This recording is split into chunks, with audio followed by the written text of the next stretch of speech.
knows that this is an evolving process and where it began. And this is Yeah. the man who started it all, but it is already starting Right. to filter into the ethos. And just remember, when it goes nuts, the Rap Book Podcast gets 5% of all proceeds from here on out into the future. Hey, that's what I'm saying. I'm supposed to be taking and doing this with a team of people. We're all going to rise. That's remake rights, toys, Yeah. music, Yeah. all the everything, Yeah. right? Okay, just to be clear.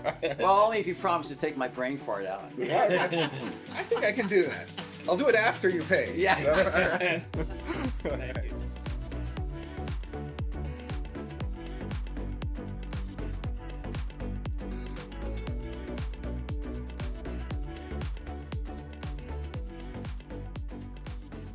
Us have an opportunity to do is talk about a project in the earliest stages. He's already been doing graphics for it and posters and cartoon cells and anything. But I don't want to. I don't want to get into too much. No, that's of the fine. history, We'll but get into it. And we'll work, just so you know, Yeah. too, we're working with an animation team as well. We're doing all kinds of different things. But yeah, it's. Have you done? Are you a filmmaker historically, or? No, I was just going to say, and I'm learning as I go. Yeah. Because, and I'm. People are beginning to tell. I think you guys even told me once. Stop being so transparent. But I can't help it. That's who I am. But I make no. I'm not make any excuses for the fact that I don't know. Again, it's the old saying. I don't have to be the smartest guy in the room. We got you guys. Yeah. So that's what I say. So what's your background? How'd you? I'm a designer. I've been an illustrator all my life. I had a marketing design and print firm for 47 years. I was bold enough to start designing properties, so I would build buildings, commercial buildings, residential properties. Just enough to get myself into trouble. But then I got to build them. So and then we did start I've had other businesses along the way too. Some didn't make it, but then we started a company called BDI, Bomb Dog International. That's what also helped lead me into all this. That was with the military, Blackwater and Marines and things like this. We had canine dogs, which, by the way, we're going to introduce that coming down the road. So, that's the whole story behind this. But I am a designer. And what made you think of Minutemen? Maybe you want to give a little bit of context for people who are listening what Minutemen is, because I've seen the deck, I've read it and stuff. Yeah. Okay. Yeah. Let's just go for it. We just kind of roll. That's good, because it's all going to get edited. And that's what I'm going to say too. Among friends, I think one thing I like about this, it can be edited. Well, no. So I was trained. I did train for. I was a wrestler. I was doing all this training, and so later on, I also was coaching, and 9/11 happened. That's when we started BDI, a little bit after 9/11. And it was from the situation that we had. I was coaching these kids, and they were going. I admired what they were doing. They were going to go enlist to go overseas. And you're former military. No, I am not. People ask me that all the time, but no, I'm not. And I salute those guys because my one brother, John, was in the military. But what I got concerned about afterwards, I saw some of them come back. And even my nephew went in, and he came back healthy as far as, he's great kid, great man, great guy. But some others didn't. Some others came back wounded and hurt. But even, the other thing about this with the Minutemen, it's some people came back and you can't tell. But they're carrying that burden. They're carrying those scars. So that's the whole thing about all this. It's I wanted to do something and give back in a way that I could.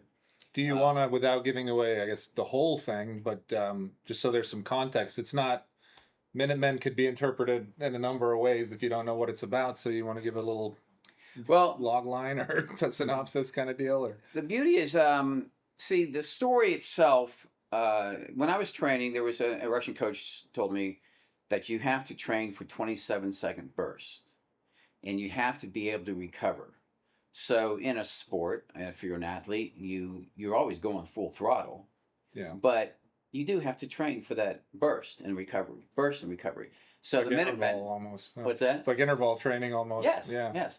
And so the Minutemen, the same scenario is they have these superhuman abilities that last just for a minute. Yeah. Well, so we think. I mean, they're still trying to figure this all out too.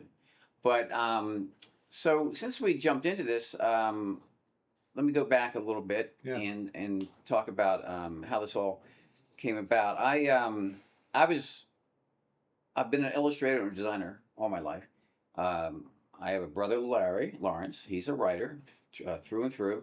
I have a brother, Mark. He's an actor. John's a singer and writer. These guys all inspired me. They were my older brothers, and we try and find. You went in a completely different Find your direction. path, yeah. Right? Yeah. Well, I was a drummer. Yeah. I played a little guitar. I love playing piano, but yeah. So we come from a great family, and then I have a younger brother and a younger sister. Great family, all in the arts, and all great parents guiding us along the way. So, but me, I did take one. Larry was always one to point out that I took a different road as far as I also went into business, and I enjoyed creating companies and creating things.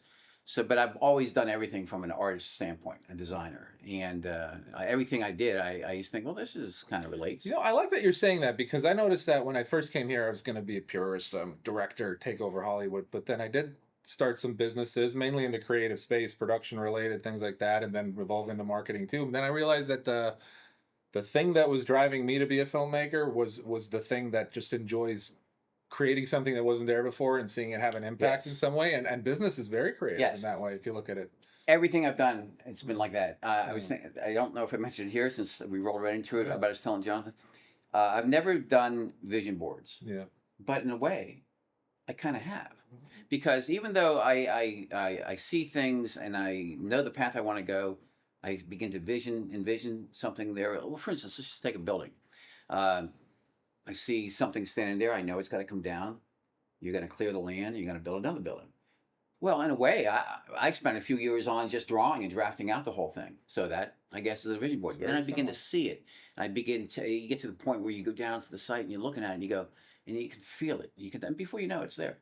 I mean, the process of that is like you have your idea and then your blueprints, and then you go make a model, and then you build exactly. It's like making movies. Yeah, it's the same thing. Yeah. So with and I've always written, but no one really knew that I was writing. And it was funny. One time, Larry came to me and said, "Chris, you should do comic books." And I thought that was the biggest slap in my face. I thought, he didn't know I was writing, but I did see him speak once, and he said there's something I believe in about art. But he said everyone is a writer.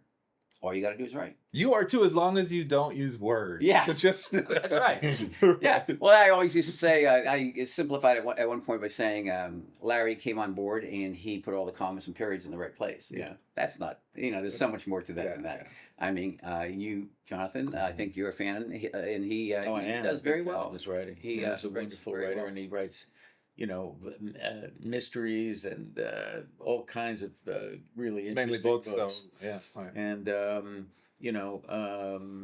when we started doing Minutemen, which I'm sure Chris can tell you more about the evolution of it because it was his idea. But we realized that it was more than just, we didn't know what it was. When we originally talked, we said, well. So he came with an idea. He came with an idea and more than an idea, because he had already done drawings, and he had, cartoon type drawings of the main characters. He also told us that it was an homage to people who were handicapped to a certain extent, because he was taking handicapped people and having them overcome their handicaps in some way, even if it was just for 60 seconds at a time. He can go into more detail about that. But I did before he does that, I just wanted to say the idea was we looked at it and we said there's a lot to this, and there's maybe it's a film, maybe it's a series, maybe it's a book, maybe it's which is a really common problem, things. Right? Because when you have an idea at first, every time it's like, is this a mini series? Because you can extrapolate, you can shrink it down, you can focus on one thing, you can build a whole world. The thing that we talked about early on was that we wanted to do more than just one thing. Yeah. That we could see it. This is an evolving IP.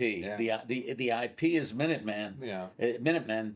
But the IP encompasses, podcasts and movies and television, action figures and cartoons, action figures, exactly, merchandise, and maybe comic books, maybe a graphic novel, maybe a book, all of these different things. That was where we started.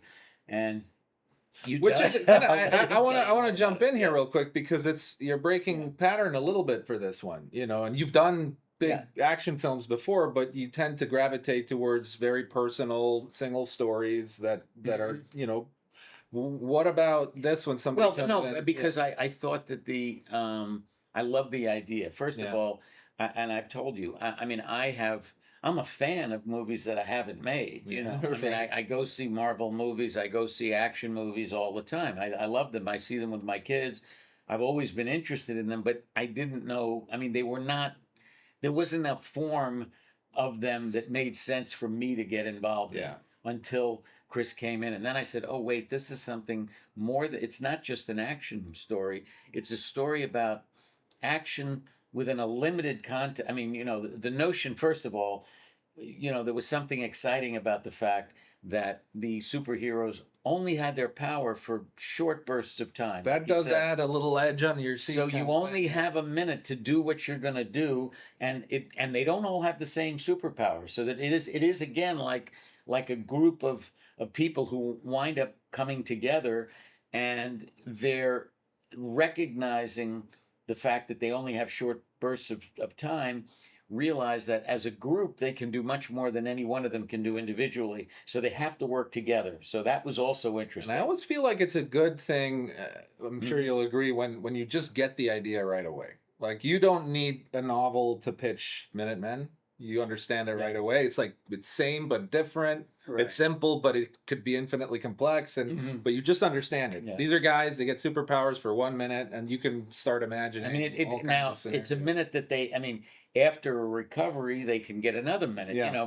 But how long is that recovery period? And if they're in harm's way, where are they going to go to recover if they only have a minute to use the power that they have? So, I mean, these are all thoughts that came to me when I first heard it. And I said, this is a golden piece of property, because there's something so interesting here that everybody can relate to. You can relate to that notion. And the thing about it is, I'm going to tell a backstory and lead up to this, but let's go all the way up to the pitch, the day I met you, the first time I met you. And so remind me of that if I lose my place. The whole story, as I say, I remember one time when I moved to New York and I was young, and I was in fashion at first, and then we opened an ad at UC, and a dear friend of mine. We started, we were always still in the arts, but I remember I also had enough time in the evenings I would paint. So, and I went through this phase after I was training and everything that was behind me. So I would be painting late at night. And I wasn't much of a drinker back then, but I started having a wine bottle, and I drank from the. I did the whole artist thing. Not a starving artist, but I did the whole thing. So I'm painting. There was one painting that I probably painted over like 3 or 4 times, because art supplies are expensive too. Right. So and I'm use that canvas. I'm just experimenting anyway. But someone walked in one day and he said, "Hey, Chris, that's great painting. How long did it take you to do that?" I was arrogant and flippant enough. I looked at the painting. I looked at him. I looked back at the painting, and I said, 27 years. Well, yeah, that's a life experience right there in that painting. Okay, that's what I meant by it, Right. So the same thing, fast forward with Minutemen. So let's understand that this whole premise, in my experiences through life and highs and lows, I was telling Jonathan earlier, reminding him of the story, how this all came about. And I want to get woo-woo on you or too spiritual, but I was waking up one morning and I stood up, and this huge flash, I thought I was having an aneurysm, and it made me dizzy. I sat back down. I thought, what the hell's going on? Within a nanosecond, I had the entire platform. I had the names of the characters, which, by the way, some of them were named after my children.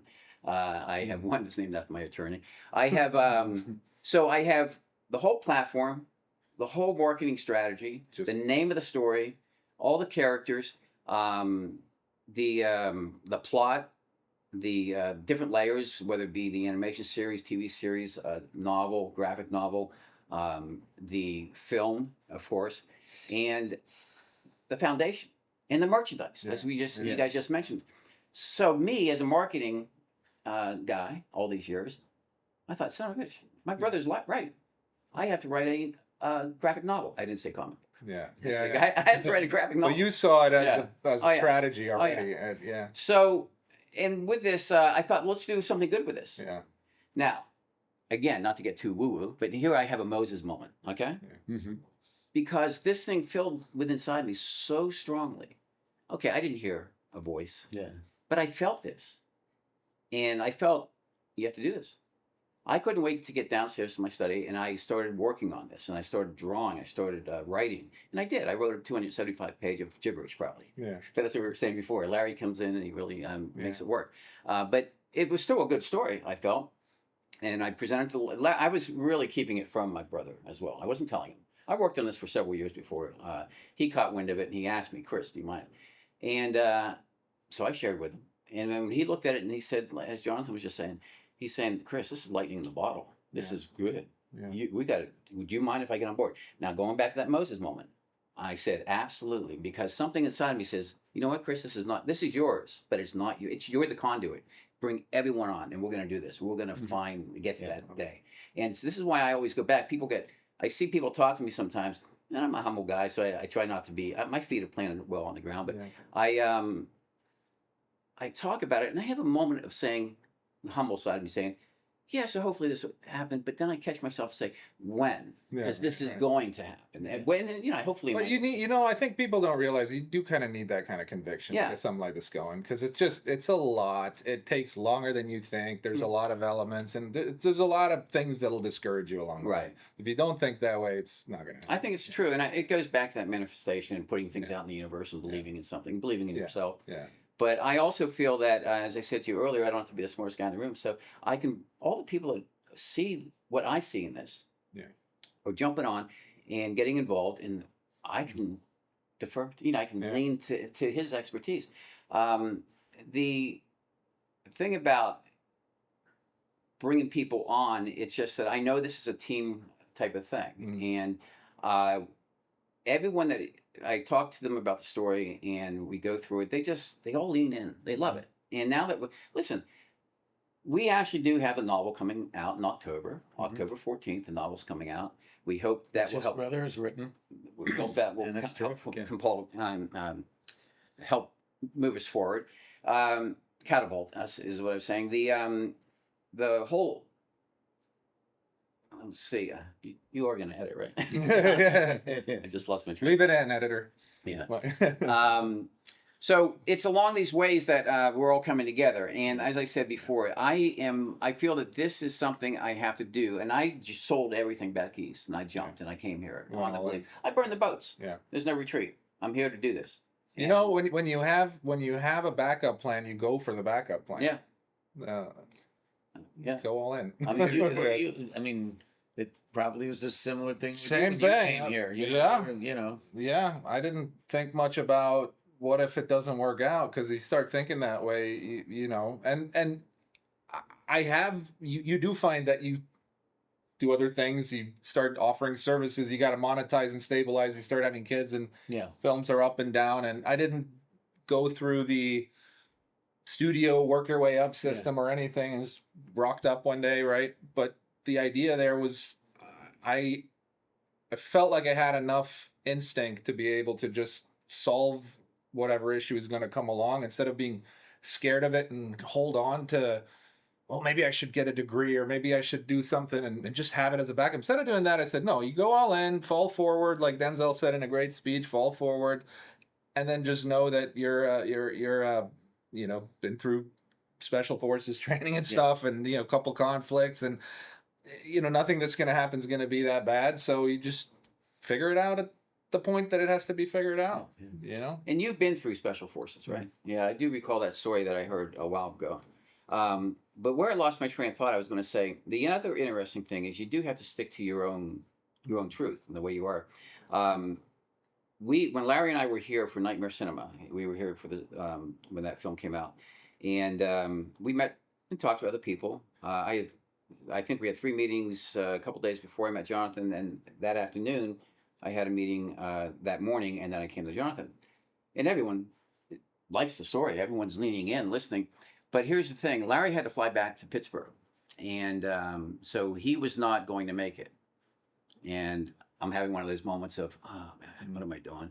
I'm sitting at the pool before I was going to go to the first meeting. I'm going, what am I doing? Is this going to be a waste of time? I'm going to get 10 minutes with these guys, and you know, what's going to come of this? Well, the first meeting I go to, I have 2 hours.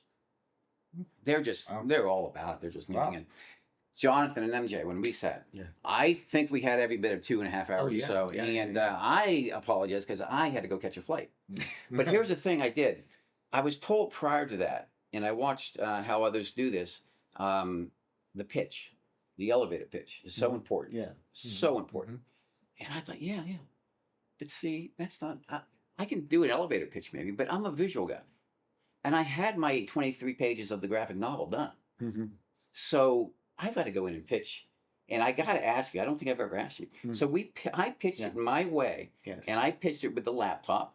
And you were looking at I first told the story. I first gave the pitch. I also sat down with you too first, and I said, listen, this is what I do with every meeting I take with people that are willing to listen to me. I just want to tell you, at some point along this way, we want to either work with a foundation, create a foundation, or somehow find a funnel to give back to the veterans and give back to a good cause. And everyone always agrees, let's hear what you have to say. So I start telling the story. And it's about regular people that are also very skilled in their field, but go into war and they come home with the horrific scars that they're carrying. Not only is Daniel Hayes in a wheelchair, Christian Chase is blinded, Jack's character, he's dumb as an ox, and he's got brain trauma.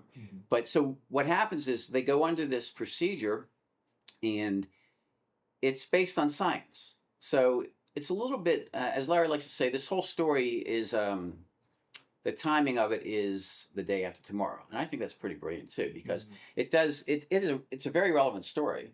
And it's about characters that are vulnerable, that have to come together. It's like me on the wrestling team with my teammates, but I'm still out there on my own for those 3 minutes. So 8 minutes, 6 minutes, whatever. But the thing is, when you have them all together, and Daniel Hayes is in a wheelchair, and he goes under this procedure. As I say, it's not like a radioactive spider bites a kid and he's shooting webs. This is based on science, so it's based on, supposedly, we backed off it and we don't really explain it, but the original story. But it's plausible if you were to dig in, there would be connections. There's a cocktail to it, stem cells, nanotech, and things like that. So when their adrenaline is heightened, obviously the wound that's been healed goes rogue. It goes over extremes, and they suddenly have these powers. Like overcompensates, and then they have to figure this out. They're first stunned by this. But then when the adrenaline comes back down, they kind of crash. After they burst, they crash. So that is how it goes. But when I pitched this to you, I did it my way, and I showed the graphic novel. And I think I saw you guys really leaning into that at one point. And I think I couldn't have done it any other way. I think sometimes you have to listen. I always say you have to listen to everyone, but pay attention to no one. You gotta. You're a parent. We'll do the kids version later, Sugar Rush, and it's all about kids who get a lollipop, and for about 30 seconds they get nuts and do all kinds of crazy adult things, and then they crash. And Well, no, I mean, but what Chris is saying is exactly right. I mean, what was different about this, and I've heard pitches my whole life, that's part of what we do as producers. So the different pitch, but it still works. It was totally different. Well, you got a marketing man here, so I'm sure that pitch got into it. The guy who already knew about marketing, who already had drawings, which I could immediately translate into a, one wing of the story. Whether it was the only one or not was something we had to talk about.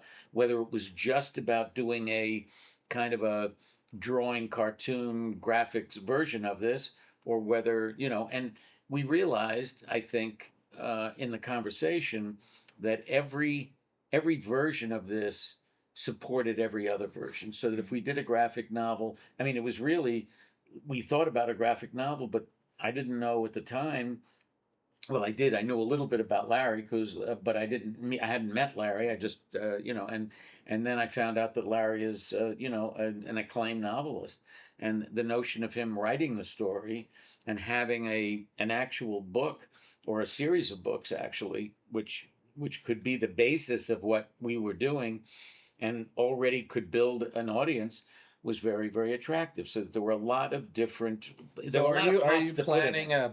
a kind of Yeah. a scheduled strategy, the graphic novel, then this, then that, or is it kind of whatever gets done first you're going to go for, or how are you kind of leaning into it? You know, I've always seen this as, and I said, and you guys Still- had mentioned to me that maybe that's a little unrealistic. Yeah. I saw this as finally one season coming out and just splashing with Yeah. graphic On all novel, fronts, novel, boom. film, TV, and just, and I just thought that's the way we could do this. I was also naive enough to say that I can do a graphic novel, we can go straight to film. Yeah. Well, you learn. Right. Maybe there is a way. People do pitch all the time, Yeah. so things do happen that way. So I don't want to take that away from people. But as of right now, the timing with COVID, the timing with the writer's strike, actor strike, Yeah. the fires, all these different things kept slowing us down. Mhm. Larry had already taken the liberty to write the screenplay, and now it's been redrafted. It's going to be redrafted yet again. The novel's out. I mean, it's coming out. novel's It's coming out. done, Yeah. and it does lead you into the next. It is a franchise project. So it is a setup for a sequel then too? It's a Okay. franchise. But that's the whole purpose of Yeah. this. Is that this whole platform is a franchise project.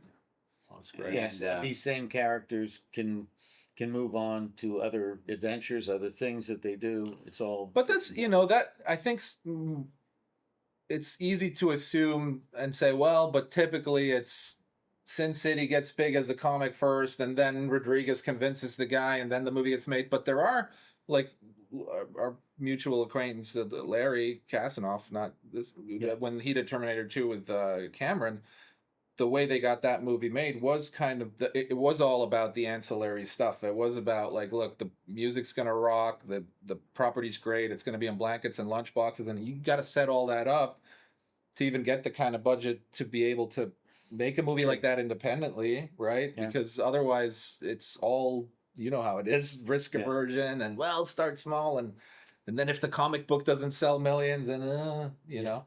But it's a complex thing, though. You need a lot of Oh, it is. a lot of people and markets involved in something like that, right? It is, and picking, I mean, as Chris said, we got held back by a lot of timing Yeah, issues that that had was- to do with the last year of, I mean, everywhere.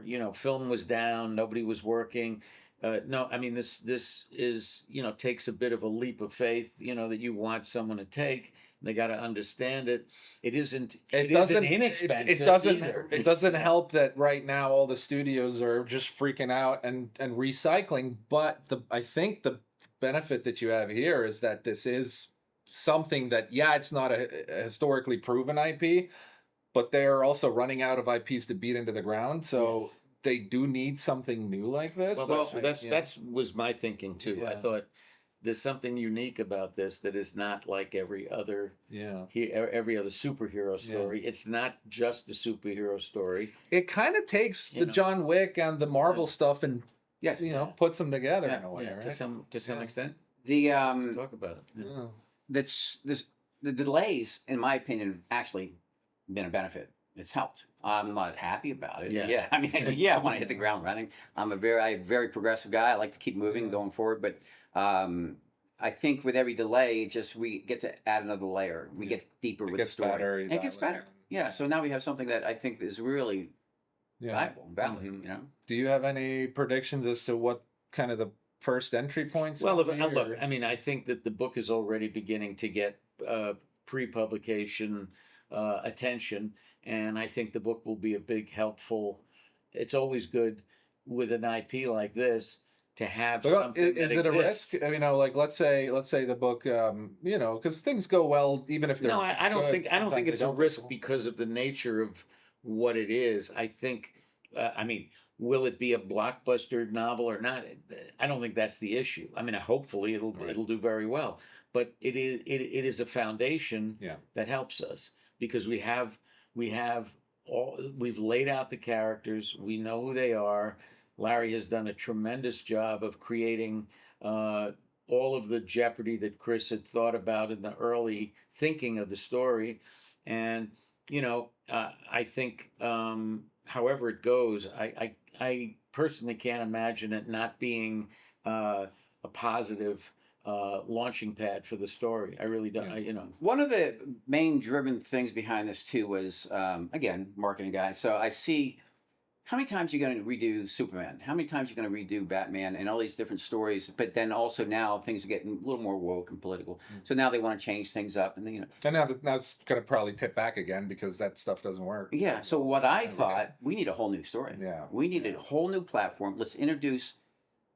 It is what it is. We're going to bring people from different countries, different nationalities, and we're going to create this ensemble, and we're going to write a new relevant story, as we say, that takes place the day after tomorrow. Yeah. But it still has war involved, and the scars from war. That's a real thing. Now, did you go with the actual geographic location kind of ambiguous, like Top Gun, where it was like it's the enemy, and they didn't really say that it was Russian? Obviously, you can tell just by the characters, but are you implying it's a certain area, or are you? We do lean into that, but we don't really. One thing that's funny is years ago when I wrote this, my original draft, it started out in Afghanistan and ended up in Ukraine. No, that's a little too real. War move, yeah. We did change it up a little bit. Before the whole thing. Yeah, of course. So before we changed any of that. Yeah. So we changed it up a little bit, and Larry has done such a phenomenal job with keeping on point and also adding his flair and his great. The beauty about Larry's writing is he is, even in his horror films, it's more psychological horror, and you have to paint the picture in your head. He has I think I can say he's my brother. I'm a little biased, but he's got a way of how he phrases things and words things, and he, paints the picture. As you were saying before, the one thing that I see that's frustrating is that it is a franchise project. So with that, we got to lay down the foundation. So, and Larry's done a great job keeping the pace up. And I think to believe he needed these different action scenes and going back and seeing in the flashbacks and seeing where this all started from. But we also have to get to that next. We know where we're going. We know the story we want to tell, and I know this is a story that needs to be told. I think it's a cool story. So that's the only thing that concerns me is we do have to get there. Yeah. Right.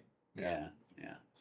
What have been some of your roadblocks, thus far? Where do you feel like you're going to get the most friction getting this thing off the ground? I know it's a very broad question, but well, I think the roadblocks that we've really experienced so far are all those delays. Now people are telling me Hollywood's dead, all this stuff.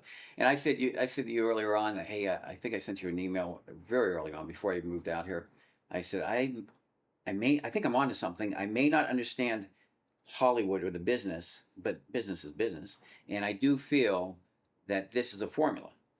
Okay, so it's a proven formula, but it's about a new story. So I thought, why not? Well, look, I tend to agree with you, and I also think the people who are out there saying Hollywood is dead. I mean, you hear that, you've heard that my entire life, since every day. It seems to die every couple of years. When is the right day to do anything? Except that a great story is always great, and people are always interested in great stories. What the mechanism is, whether we do it on streaming or we do it on network or we do it in major theaters or we do it in all of those places or we do it on cell phones, there's still going to be a need for the stories we want to tell. So it's dead until it's not dead. That's the other thing I've been hearing. Something I said to someone the other night. Sure, there's studios popping up everywhere. But do you think Hollywood's going to give up what they've got a stake in? I mean, they've got the corner right here. So they've been doing this for years.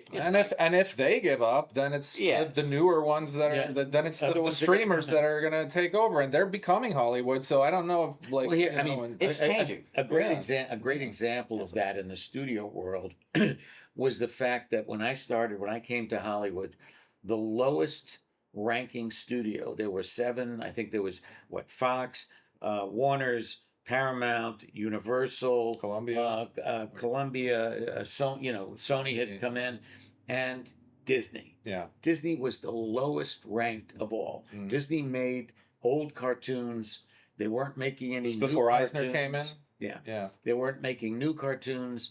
They had a film division that was ready to go out of business. Literally, they were looking for a way to kind of take care of their business. If you went to the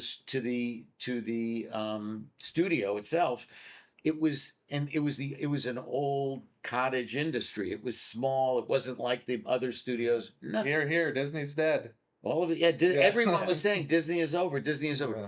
Disney now is bigger than anybody. I mean, because it has become the octopus that wound up, taking on Marvel. It has, Fox. Well, it has Fox, of course, yeah. but it also has, the cartoon. Yeah, I mean, the Simpsons and all that. No, but also that comes. Oh, from Pixar, Fox. Pixar. Pixar. Yeah. It's got That was a tough every one. fairy tale.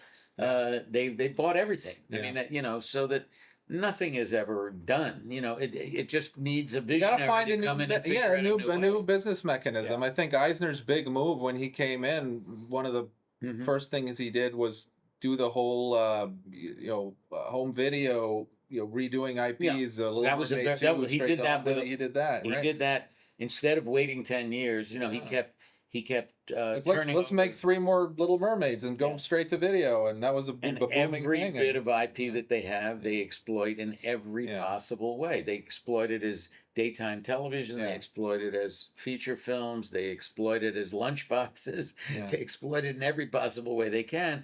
And of course, not everything does tremendously well, but as we've seen from the occasional Sleeping Beauty or something like that Well. did the new version didn't really kick off that well. But And it they, wasn't good. you spend more, the Yeah. risks are higher, but the returns, the investment's more diversified, and the potential's. But even bigger, the right? new Yeah. relatively new projects like Lilo and Stitch. Lilo and Stitch was a cartoon, Yeah. a Yeah. 2D cartoon Yeah. really that became now 3D animation and live action, Mhm. and it's the biggest movie in the Done world. pretty So well. Minutemen, the video game, would be pretty cool. Well, that's the Yeah. thing. That's We the have other the thing. gaming platform Yeah. too. We also have a young teen novel that Yeah. introduces. The characters are younger, they're teenagers, and they are working with the Minutemen, but they don't realize it. So it's a whole nother cool dynamic story introducing the younger generation to it. Yeah. But that whole story is also premised on the gaming. Yeah. And so, yes, that we have, and, we're talking about the soundtracks, the merchandise, the gaming, Yeah. all these different things. This is a packaged. Truly a Truly franchise, packaged like franchise, truly ancillary markets. But everywhere. and I agree, it is all of that. But the main thing is, the foundation of it is a good story and that's and good yeah. characters. That's and if that's it wasn't really for important. that, I wouldn't have even It been would be interested empty, or right. happy to come in. I mean, that was think what that's drew. true. But if you look at the big franchises, the big winners of those games, be it a Mhm. Cameron or a Spielberg, Mhm. mega thing, it's always a very real, human, deep interpersonal relationship or struggle that's happening in some kind of a huge, fantastic environment, right? Mhm. Like that formula works really well because you can relate to the kid who's lonely and then finds an alien and goes on this big adventure. Or you can relate to the father, the mother's daughter, the mother-son relationship in Terminator with that whole thing going on, like going back to find your, that they're simple concepts that we all can. But those concepts are the things that really drive the Right. stories. And then you throw it on the Titanic or you throw it on some Pandora planet and it just makes it crazy. Yeah. But because these are real people, based on real people, their vulnerabilities and how they've got to work together. And what I like is that it's multiples, right? So you have resonance with people that are impacted by different things. Yes. The blind thing, it's like, I make this reference a lot, Fiddler on the Roof. I feel like the reason that it worked for such a broad market, because it's a very Jewish film, like who cares about Tevye and Anatevka? But it's an immigrant story in general, and it's about the past and the future and generations having to deal with where the future's going and giving up tradition and the struggle of that. That's Italians, that's Irish, that's Jews, that's everybody that has any kind of immigration story. And I think that's why it worked, because it's not a Jewish story, it's that. Yeah. And this is not necessarily a military story or an action film potentially, but like it's people have things that are looked at as bad and those turn into their superpowers for a moment. Right. And it's based on so much that's happening right now. Yeah. What's going on our world too, with yeah. all the different things that are changing. Yeah. The story just has so much depth to it, and we're not. The reason why I'm pausing too is I'm not as good at holding back as Larry is. I tend to tell too much. Right. So Larry's really good, and he really keeps me on pace too. But we don't want to tell you everything. No, we'll watch the Yeah. movie when We it's want to watch out. it or We'll read play it. We the want you to games. learn about it. But there is so much based on what's happening and where we're going, and some of it's scary. And even in our own lives, some of it's scary. It's like, where is this really going to take us? You know. Now there are a couple schools of thought where, you know, if you want to make movies, have a bunch of ideas, one of them might go. Then there's the other one where it's like, nope, I'm just gonna double down on this one and make it happen. You sound like you're the latter. Or do you want to use this as thing, but you want to? We have 3 films or stories that Larry's ready to do right now. Yeah. We'd love to get the funding for it. They're smaller type of funding, and we could probably pull a couple of them off. Larry has many stories, but he's got 3 ready to go right now. But I have 3 that I maybe 4 at this point that I really think could do something. They're not franchise stories, but they're cool stories. I sent one off to a friend of mine the other day here in LA. And I apologized. I said, I'm not a writer. He got back to me and said, oh my God, Chris, did you write this? Are you a writer? And I said, no. He says, this is great. We can do something with this anyway. And I said, let's collaborate. You know, let's do this. So we do have other things. And I've always thought if we get one thing to go, even if it's one of the other ones that we have ready with Larry, that will just help us the momentum going, you know, and get a lower budget film going. Yeah, there's a book that Larry's written called The Road to Egress, which is, I mean, it's actually a story within a book of stories, but it's a wonderful, you know, it's a great model, and he's already written a screenplay for it to make it into a movie. It's kind of I mean, there's a horror element to it, but it's not horror. It's like you said, it's more psychological. Yeah, it's a psychological Stephen King kind of thing. Or but it's a terrific piece. Yeah. And you know, there's already a director interested, a really good director who's a visionary guy. We're interested in doing it. And it's not a tremendously high budget project that we've been talking about. But I mean, our larger set of plans is, of course, on this, because this is and you know, in order to make sure that we do it right, I mean, as Chris says, yeah, we got held back time-wise, but it didn't hurt us because he has been able to create more of what the IP is, and Larry has written a book that you know, has a major publisher behind it and is going to go out, you know, very soon. Have you started already kind of thinking what the package is for the script itself? Sure. Yeah. No, I've been thinking about it, but you know, the thing is, you want to make sure, you know, you can only make a good impression once, you know, and you want to make sure that you have everything in line when you're ready to make that. Now, this you're thinking That's is for the going to money. be a studio partnership, or are you going to try and do this independently? That will depend a lot. When I say sure, I think we would consider a studio partnership, but you know, we want to maintain control of the IP, so we're not looking to sell the idea to somebody and let them take it. It's a Mel Brooks deal where we want to make a deal exactly where we have some ownership of the future of it, because we have the creators with us, and we're, you know, we want to be working on the other aspects of this. We're not looking to give it up. There are many, you know, so in some cases we might be looking for a financial partner that is going to be less involved in the creative development of the story, but more involved in the marketing and sale of it, which Chris also knows a lot about. So, you know, this is all stuff and the funny thing is, you know, Chris talks to me and says, well, I don't know anything about the film business. He knows as much about the film business. He doesn't know how much he knows, because out of the marketing world that he comes from, that's 90% of the work, sales, right? You know? I mean, it is, you know, I mean, you create an image, first of all, you create a poster that you want to see.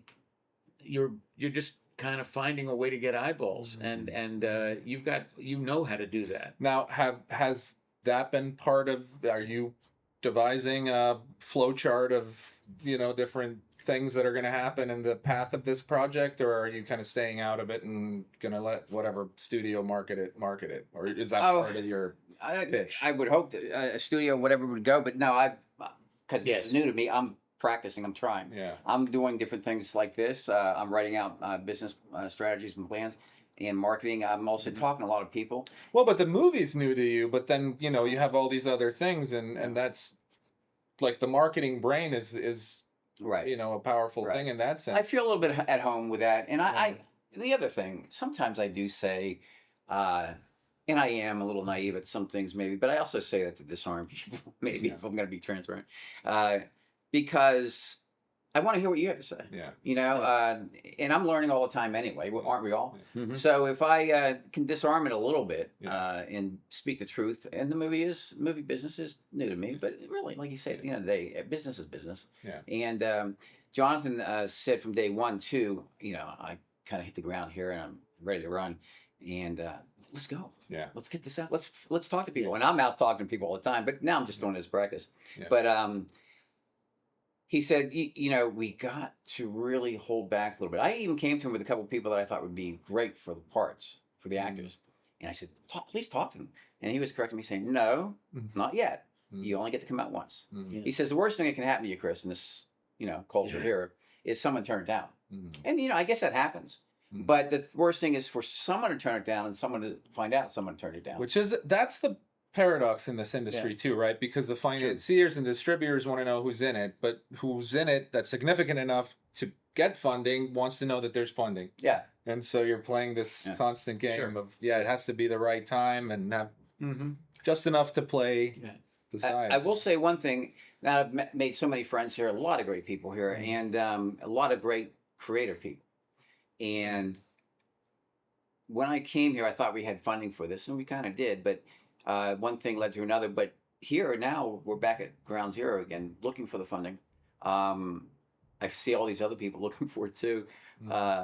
Looking for theirs. It's and they're all telling me everyone's a little tight. Everyone's really cautious right now, and I get that. Yeah, there's a lot of risk aversion going on At the moment, I think at the that's moment, true. yeah. But it's the secondary market that's gone, right? Like there's no push after theatrical anymore. You can't go into a DVD sale and licensing is the same way. It goes streamers. So I think people are concerned that if they're going to make, especially a movie that's over a few million, right, that you got to make that money back. If it's not a smash hit in the box office, we're going to lose money, and that means we need Tom Cruise in it, which is impossible to get.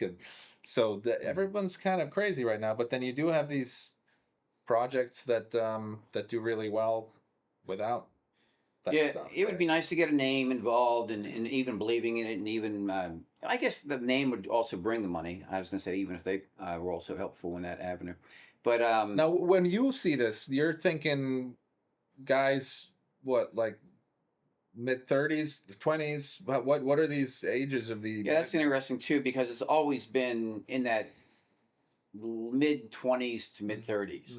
And even some of the characters I thought would be great for this back in my dream days. And you got to dream big. But then you realize that all the action stars are twice as old as they should be, right? Oh, there were people that I just think would have been phenomenal in this. And and I hate to say it because they're not old and they look great, but they're aging out. They are. I think you go out to Sly Stallone and tell him we're doing the Expendable Minutemen, and then he gets all his old action heroes together. And, the other thing about the name Minutemen, I mean, it was by design, I guess, too, when it all came to me. But Minutemen, it's something we all know. It's a name we recognize. I've been here, and people have said, I've mentioned it, and I've heard that.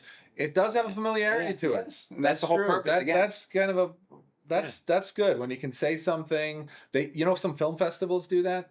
There's a film festival in LA called like the Sunset Film Festival, and when you hear it, it sounds like Sundance, right? Okay. So then people say, they know that. I got into Sunset Film Festival and stuff, and they said Sunset, but it still sounds really good, right? Yeah. So there's a little marketing ploy on that. Good. There's no doubt. That's good. But it's funny I used to correct or try to, so I just go with it now. I just say, you're going to. No. We get legs under this thing, it's going to go. And maybe because of all the delays, maybe we will be fortunate enough to have one platform after the other, boom, boom, boom, and start coming out, and then you truly, and we redefine Minutemen. Do you think this is going to be, a single, like a what am I trying to say? Like an account, essentially the whole thing as a business that people that whoever the investors are investing in the big picture, or are you going individual pillars like movie, book? They're different. That's a good question. I mean, if we're dealing with a large enough, entity that could handle the multiple arms of this, Which that would be we might consider it. But I mean, at this stage, we're looking. I mean, like we have a book being published by a publisher, and they'd love to see a movie being announced because it'll help book sales. Right. But they're not thinking about it because they will own a piece of the movie necessarily. They're not going to put $100 million more into it to do the rest. So that's, and that kind of is something that will develop. I mean, I think the more we get in rooms with the people who are making those decisions, the more we'll know what we want to, how we want to do it. Now, at what point, this is always an interesting thing when I talk to people about raising funds for projects. You can have many small investors, you can have one big one, you can have corporate and private, and then they want control, they don't, and whatnot. They own half of it, they don't, but there's this escrow account, and let's say you're going for, I don't know, $50 million to make the movie or what have you. Okay, you got a guy, you got $1 million out of him, goes into an escrow. At what point do you trigger? Well, let's begin the process. Again, that happens kind of organically. I mean, you basically make a decision. I mean, the one bit of good news is if you have $1 million, it's easier to get the second million, the third million. I mean, once you start having some investors, and you might make a decision that we're not taking any investors under $5 million a piece, so that if we don't have a small war chest, and we don't need. We won't use that money. We're only going to use the development side of it, a piece, a tenth of that maybe, but the balance of it is in escrow, and we're using it to help raise additional money. So the process is it's not that unusual. It's done all the time, but in this particular instance, because we have so many different arms of it, we can actually pursue a book without having anything else. We can pursue a graphic novel without necessarily announcing a movie. They will all ultimately support each other, but we don't have to have everything all at once. We can have, we can piece it, or we can find a large corporate sponsor who wants to really get into all of the different areas. There's a number of ways to go here. And in the beginning, there was a pledge of a very significant amount of money, and that's also what brought me here too. But as I say, life unfolds and things happen. But and that was a tragedy. What happened there with this person? But I also have learned one thing too. It even goes back to when I would build a building or something, or do something with one of my businesses. You have a large budget, you can be very wasteful. So now that we've lost that, we're starting over. Jonathan and MJ got us to scale down a little bit. We're telling the same story, but we're keeping it more reasonable. And I think you can be more creative when you're working with a shoestring budget. Now, here's a question: have you been exploring some AI options for even further reducing the budget? And because this sounds like a very visual effects heavy film, and there's different pushback. I'm a guy that all these years, every time, as we were talking about Hollywood dead, no, it's not dead. It's just changing. Things are going to come back. Things are really changing. You're not going to give up that. So, but if you stay stagnant with anything, you're going to be left behind. I know AI is a very sensitive thing to talk about here in Hollywood. Larry's a little against a lot of the AI and different things. My youngest son, Chris, he's not a film editor. He's really against the AI world too. Me, I'm embracing it. It goes back to when the first fax machine came out. I bought one immediately. I didn't have anyone to fax, so I bought one, put it in New York, my New York office, put it in my other office. I had 3 faxes, and at least we were communicating. I believed in it, and I believe in that AI is going to, it's here. It's here. We have to Oh, embrace it's it. there. So use it as a tool. And Jonathan and I were talking before. I believe that. My illustrations that I've done, I try to bring on other people too, because just like writing, anything, the arts, it really takes a lot out of you, And I was very insistent in the beginning of this is I didn't want to be the one illustrating this because it just kills me. My joke is I'm going to find myself one morning after being up all night, and I'm going to be holding an ear in my hand, Right. doing the Van Gogh thing. It just beats you up, and nothing's ever good enough when you're done. I think that for people like ourselves who produce, who think high level and try and get help to execute, AI is an incredible asset. So fast forward, I've been studying it and working with it, trying it. Larry and I were having a conversation one day. He said, I really envisioned you and I just really taking this to the finish line. So as of January this year too, I got back into it. And I said, you know what, we have to still keep moving on this, and I can't rely on anyone else. A lot of people have come along this far with me out of belief and faith, and taken a leap of faith with me. I can't really ask too many people to extend themselves too far. So I started doing more illustrations again. And now we got spreads for the graphic novel ready to go. Now, Jonathan was asking me how I'm doing those. I'm drawing, I'm sketching, I'm using AI.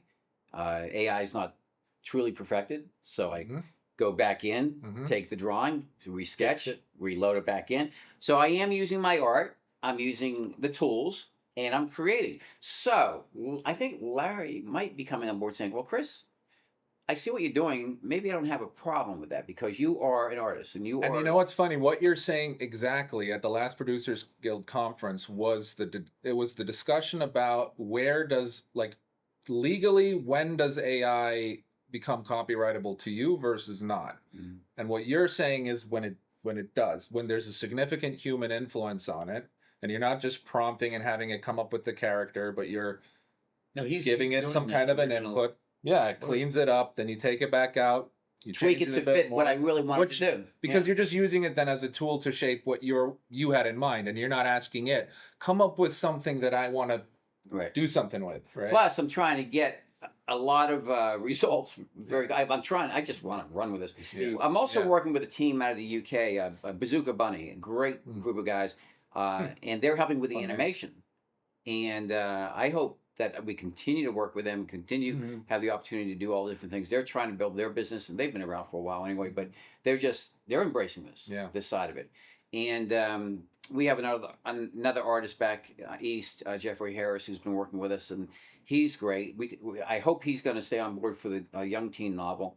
I would love to build, even like Larry and I have even talked about, if we get to this point where we're creating this and we're on to the next film or whatever, we want a room of other creative people. We want to have, this is a team that we're building. I think whenever somebody gets really upset about AI replacing everything and everyone's stuff, and especially when it comes to the art, like, of course there's going to be, and China's already doing this at scale, their news, their broadcasts, it's all just AI generated stuff, and they're pumping out huge amounts of volume.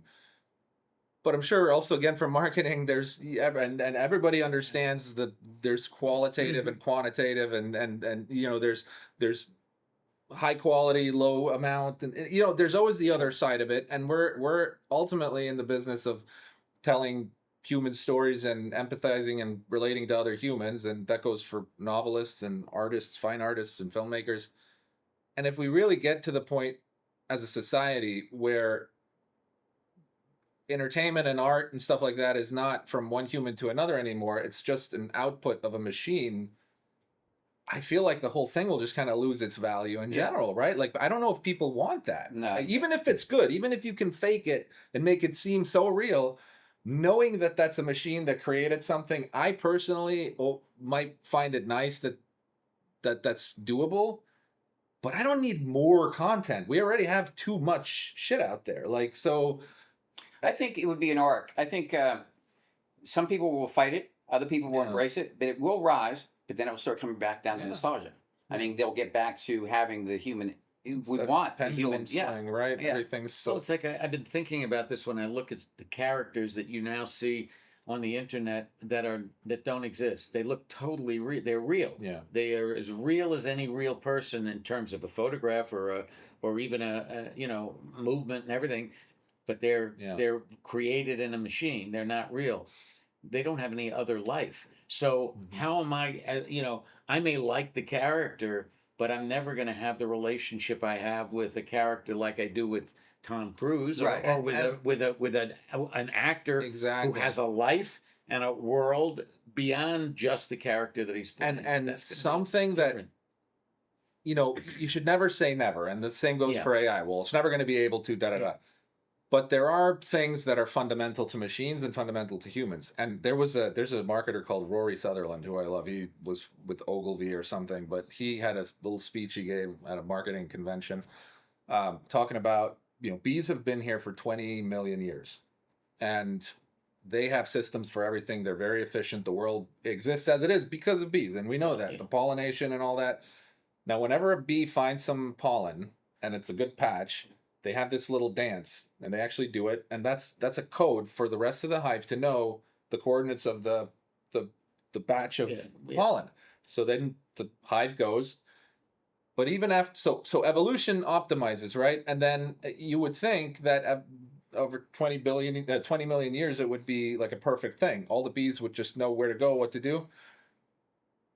But Pareto principle 80-20, it applies everywhere. It's a law of nature. 20% of the bees just go fuck off somewhere. They don't follow the rules. And you would think, well, that's flawed evolution. But then you dig deeper and you realize, no, that actually is integral to survival, because if all the hives go, the whole hive always goes to where the pollen is, they over-optimize, they saturated, and then they die because nobody's out there random finding stuff that they would never look for. And machines are more like that linear process. Right. They optimize for a good result and just keep going. And it can over-optimize and kill itself. It'll create a feedback loop of it's creating perfect content, feeding itself that, and then soon all it knows in its database is just that, and it just starts disintegrating. Humans are so unpredictable and random. You'll write a character that makes no sense. There's no reason for this to be there. That story shouldn't even be a story, but every once in a while we got one of those guys that comes out, and that's because, and then we like it, and it starts a new thing. It starts a vampire franchise, or it's it does something like Anora, or whatever. Yeah. I think for that very reason, we don't, we tend to think in extremes. It has to be this or that. But when we really look at things, for the most part, most things end up somewhere here. Yeah. Right? Like right in the middle. Mm-hmm. And I think that, I get it. The writer's strike was a good part of that for the new contract was about AI. Same for the SAG. I was going to say next, too. So I understand all that, and I'm not out to step on toes. I don't want to, change. Well, no, but think about it. I mean, I think that it makes perfect sense for an individual to want to own their own self as an IP. You shouldn't be able to put Sam Jackson in your commercial just because you can create his face. Right, exactly. Yeah, I agree with that. No, or if you want to do it, you're going to have to pay a fee to do it, and he's going to get paid, or you're going to get paid. Same as if they use my face on something. And that's beautiful. Yeah. He's making money when he's not even there. I'd be happy about that. Say, use away, guys. Send me my checks. Use my face. Yeah. And one day you're in China, you're in Australia. And those things will happen. But I mean, figuring out the architecture of the law and everything else that's related to it is always hard. I completely agree with Chris that AI as a tool is a wonderful. I find it. You can't deny it because it's there. Yeah. So you might as well figure out a way to use it to your benefit without stepping on anybody else's toes. So that's the part that I hated the most, and I use hate very sparingly. I almost never say it. I hated, and still do, the attitude of the unions during the strikes and stuff, because the producers guilds over here, and that nobody just said, hey guys, look, we are all experiencing some crazy change here. Let's get with the Producers Guild and the Writers Guild and not argue about how much you owe us and how much you need to pay us, but let's look at the industry as a whole here. Something's changing, right? We don't want to pay you that much because we're not getting that much, right? And then just let's talk about it and figure out what the new thing is. But we're all like, no, we're not going to work unless you pay us more. Well, then we're going to strike, and the studios, and then the financiers, and everybody's just going to strike against each other. Like, we're not going to get much done. That's a very human thing. It is. It's so stupid. right? But machines wouldn't do that. machines wouldn't do it. Yes. AI for government. Let's do it. Very scary in some ways, but yes, you have to embrace it. It's a tool, and if you do it and operate it that way, I think it's very useful. Yeah. So. I think so too. I think next time we ought to do.